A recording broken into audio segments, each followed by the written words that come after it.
Assalamu alaikum wa rahmatullahi wa barakatuh.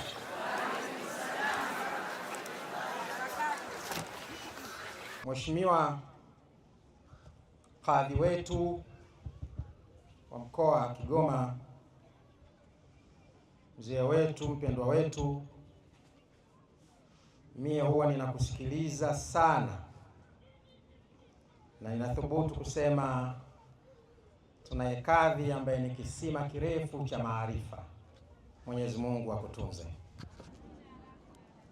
Lakini napenda kutambua kwa umoja wenu viongozi wote wa dini yetu mliokaa kwenye jukwaa kuu na kadhi wetu.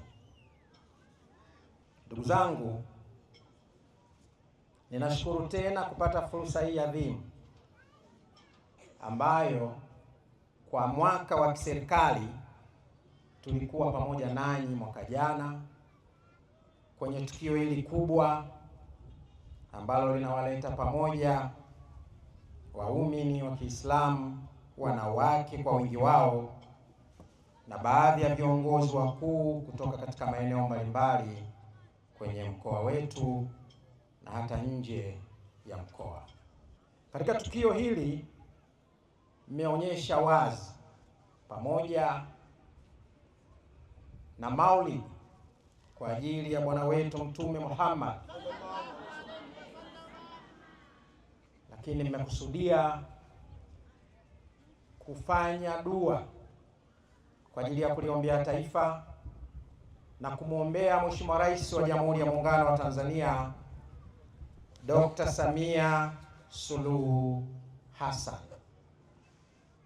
Mara zote nimekuwa nikisimama mbele yenu, nimekuwa nikisema kwamba Kigoma tunayo bahati, lakini kubwa zaidi Tanzania tunayo bahati ya kuwa na rais mama mwenye huruma, mwenye upendo, mama msikivu, mama anayetuangalia kama watoto wake. Tuendelee kumwombea Mheshimiwa Rais kwa kazi kubwa anayofanya kwa Watanzania, lakini kwa kazi kubwa anayofanya kwa wana Kigoma. Ninyi ni mashahidi, tangu tumepata uhuru hatujawahi kupata fedha nyingi na miradi mikubwa inayotoka serikali kuu kuzidi kipindi ambacho Dr. Samia Suluhu Hassan amekuwa rais wa Jamhuri ya Muungano wa Tanzania. Hii ni dhahiri kabisa kwamba Kigoma inabadilika kwa kasi ya ajabu na nyinyi ni mashahidi. Hivi majuzi nilikuwa natembelea miradi mikubwa kabisa katika mji wetu wa Kigoma. Ukienda kwenye kata Machinjioni kule kwenye eneo la Kisses, utaona Kigoma inavyosonga mbele kwa miradi ya kimkakati.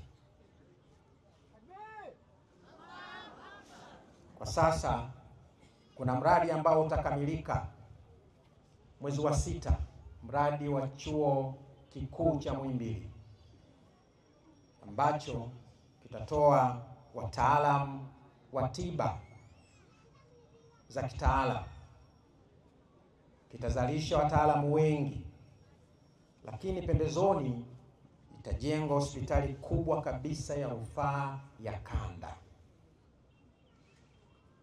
Mama afanye nini kwa wana Kigoma zaidi ya hicho? Ukiwa mnaelekea kwenye kata ya Simbo pale Kamara, mtakuta chuo kikubwa kabisa kinachotoa masomo ya kati, program za kati za diploma mpaka program za juu za degree, na watakwenda kutoa masters. Chuo kile cha taasisi ya uhasibu kinajengwa pale kwa gharama kubwa kwa ajili ya kusisimua na kusukuma maendeleo ya Kigoma. Nyinyi ni mashahidi, mkienda airport mtaona maendeleo makubwa ya mradi mkubwa kabisa wa uwanja wetu wa ndege kwenda kwenye sura ya kimataifa. Fedha nyingi zimewekwa pale.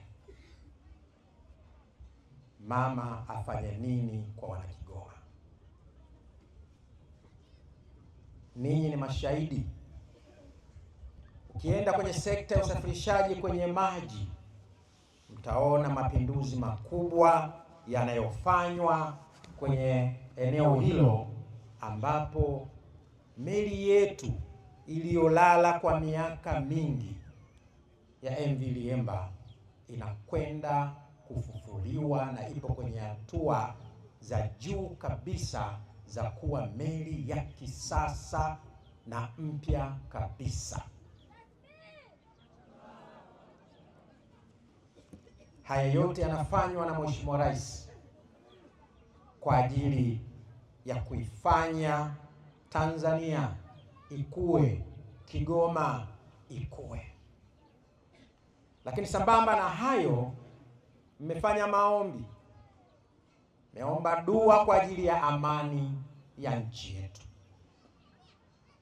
Ndugu zangu Wanakigoma, leo tuko hapa kama alivyosema kadhi wetu, hatusikii kelele, hatukimbizani, hatuogopi.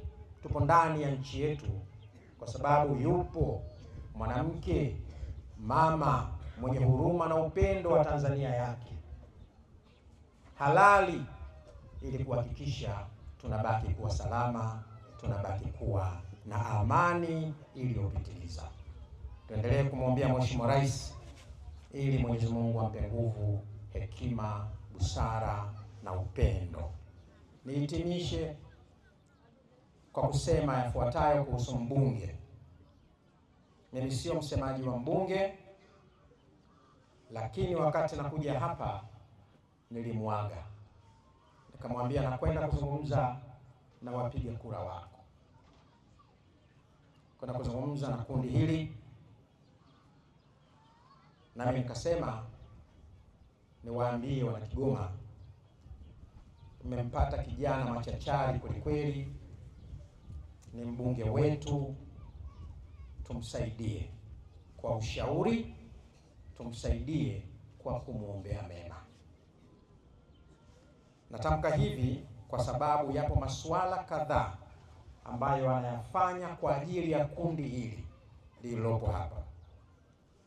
Nilikuwa ninamsikia ana mpango kabambe wa kuhakikisha kwamba anawafikia watu wengi katika kipindi hiki cha mwezi mtukufu wa Ramadhani kwa ajili ya kupata futari.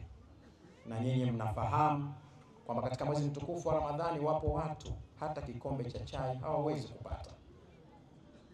Kwa hivyo tuendelee kumshika mkono.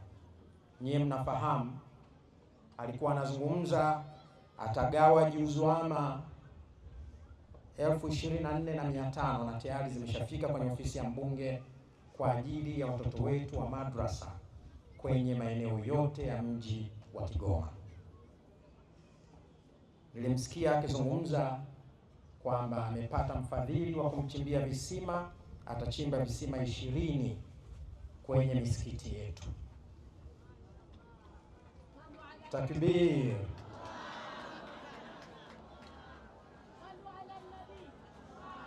Jana mmoja wa kina mama alipokuja ofisini, nikamwambia huko bwana, hakuna jambo la mchango? Akaniambia hakuna jambo la mchango. Sasa nilipokaa pale, mlipoanza kuchangisha kwa ajili ya nyumba ya ibada, kwa ajili ya msikiti na madrasa, nikampigia simu mheshimiwa mbunge, nikamwambia mheshimiwa mbunge, nimekuja hapa nimekuta mchango. Akaniahidi atachangia shilingi milioni 1.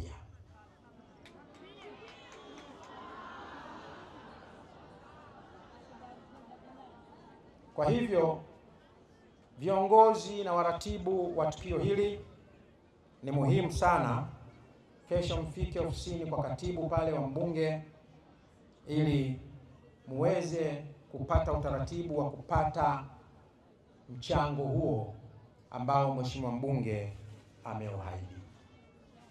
Ombi langu kwenu, kama nilivyosema, kijana huyu anahitaji kuungwa mkono